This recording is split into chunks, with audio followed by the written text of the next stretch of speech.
Hi campers, my name's Caroline and I hope you're all enjoying the first week of virtual camp, and I also hope you're all staying safe and healthy during this new surge of COVID-19 cases. But in any case, I am here with another friendship bracelet tutorial for you all, and this week's bracelet is actually a lot easier than last week's bracelet. So if you attempted last week's, this one will be even more of a breeze. So this one is called a candy stripe. It's really just a regular stripe bracelet. I learned it as a candy stripe. It's definitely a more fun way to say it. Yeah, so we're gonna do that today and let's get started. Alrighty, so just to show you one more time, this is the bracelet when it's all finished. It's basically just a bunch of diagonal stripes in any color and pattern that you want. So I'm gonna show you first how to set up the bracelet. So the rule of thumb with friendship bracelets is the more strands of string you use, the thicker the bracelet. So these bracelets that I made last week are really thin compared to this one because I have so many more strands in this one. So for the demonstration purposes today, I'm doing a bracelet that has 5 colors and 2 strands of each color so that each color has 2 stripes. It's really hard to see, but each color has 2 stripes, if that makes sense. So it's light pink, dark pink, red, orange, yellow, yellow. So the first thing that you need to do is pick out your colors, how many strands of each color you want to do, totally up to you, there's no rules. And then this is how you're going to measure out your string. These are already pre-cut, but if you're using it from a roll of string or something, this is how you'd want to do it. So you take the free end of the string or whatever you're using to make a bracelet, and then I usually hold it, the typical rule is like an arm's length of bracelet. I like a little more slack just in case you want to make it longer. So I hold it in like the middle of my neck-ish, and then I just extend my arm all the way out straight. And that's going to be the length of one strand. And then I hold this end, so this is the free end, I hold the other end, and then basically use the first strand I just did and mirror it to make another one, and then cut off the excess. So you have one long strand that's folded in half, and each of those halves is like one strand on the bracelet. So each of those strands is going to be around this long, if that makes sense.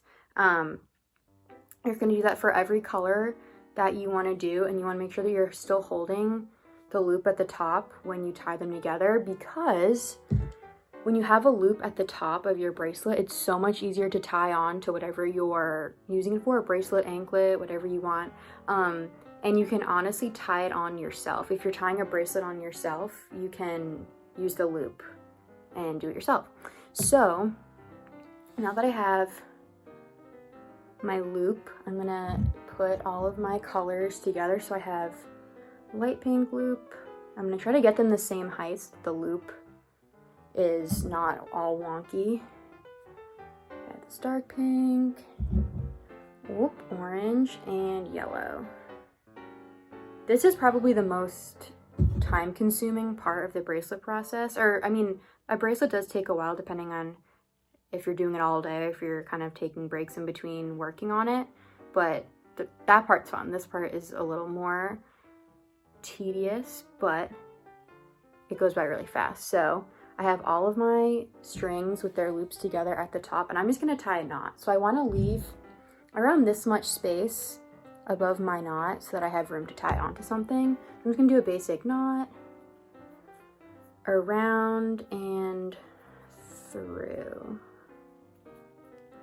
Alrighty, so as you can see, I have, once I separate them all into a loop, I'll have one big loop up at the top. Oops. And then each color will have 2 strands. So now that they're knotted together, it makes more sense. So as you can see, I have 2 orange strands here. Even though they're connected on the same string, I didn't have to do any cutting in half. There's still 2 strands. And then we're ready to start the bracelet. So here's my bracelet all ready to go. From left to right, I've separated out my colors into the order that I want them, and both strands of each color are right next to each other. So starting with the string furthest left, I'm going to take one of these light pink strings and make a 4 across the other one, just like that. So once I make a 4, that little tail on the end of the 4 is going to come through the center, that big hole, and I'm going to pull all the way up to the very top of the knot. So I'm going to show it again. So I'm going to make a 4, pull the little tail through the middle, and as tight as I can, pull that top string all the way up and put it to the side.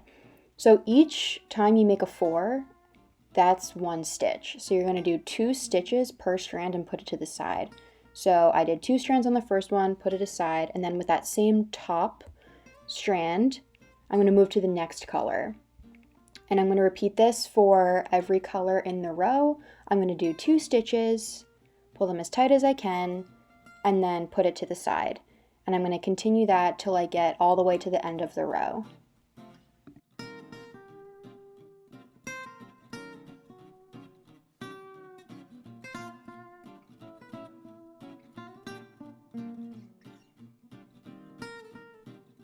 So as you make your way across the top strand that you are using, so in this clip here, I'm using the light pink strand as my top strand.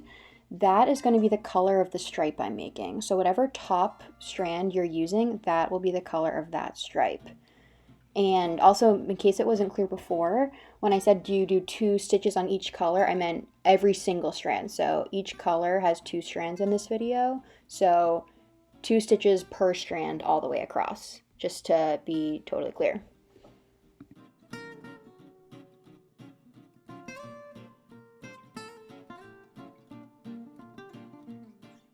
This is what it looks like when you finish the row. Now that I've done both rows of light pink, you can see that both strands of each color are right next to each other, and that's how the strands should stay the entire time you're making the bracelet. Now I'm going to repeat those steps with the remaining colors. This is what the bracelet will look like after you do a couple of rows, and I'm going to show you those previous steps one more time.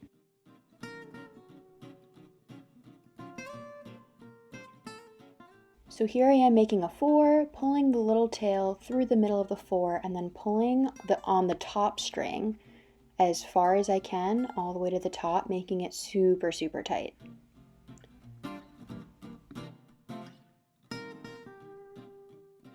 When you're pulling the top strand all the way to the top and making that super tight stitch, you want to hold, or I guess it's helpful to hold the bottom strand as tight as you can. That'll make it a lot easier, and that'll make sure that the right color shows up on the bracelet.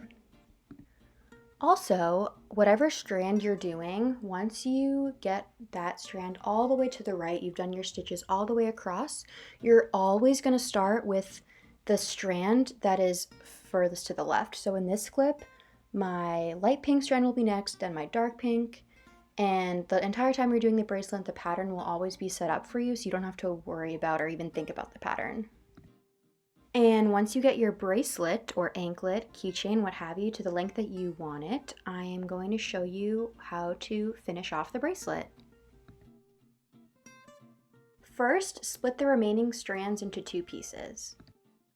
Then you're going to braid each of those sections and tie it off with a knot. And that's the finished bracelet. I'm just going to cut off the excess string below those knots and show you how to tie it on. So to tie on the bracelet, you're just going to put one of the braids through the loop, pull as tight as you need the bracelet to be, and then just tie the braids together. It's best to do a double knot for this so that the bracelet doesn't fall off. I got some help to tie on that bracelet just to show you how to do it, but earlier I did mention that if you use the loop method, you can tie the bracelet on yourself without any help, and I'm going to show you that now. So, I'm going to take the bracelet and put one of the braids through the loop and pull as tight as I need. Now, I'm just going to cross them in order to tie a knot. Oops, okay. And then I'm going to put one of the braids under the other one, making my knot. Now I have my 2 braids and they just need to be pulls. I'm gonna put one in my teeth and pull. And I'm just gonna repeat that so it's a double knot. So again, I'm gonna put one through the other one, like you're making a regular knot. Oops, okay. Ooh. All right, I put one of them through, put one in my teeth. Oh no. Okay, one more time. Put one through the other one. There we go. Put it in my teeth and pull. That's it. So that is all for today's tutorial. I hope you all enjoyed and I hope you all get a chance to try this out. Friendship bracelets are such a great stress relieving way to kill time, perfect quarantine activity. They take a little bit of time depending on how long you want the bracelet, but that's kind of nice because then you always have something to do while we're living in isolation. And also, once you learn how to make these basic bracelets, there are some really fancy patterns online that are pretty tricky, but once you know these basic stitches, they become easier as you do harder patterns. But in any case, I hope you all, again, enjoyed this video and are continuing to stay safe and healthy and are enjoying virtual camp.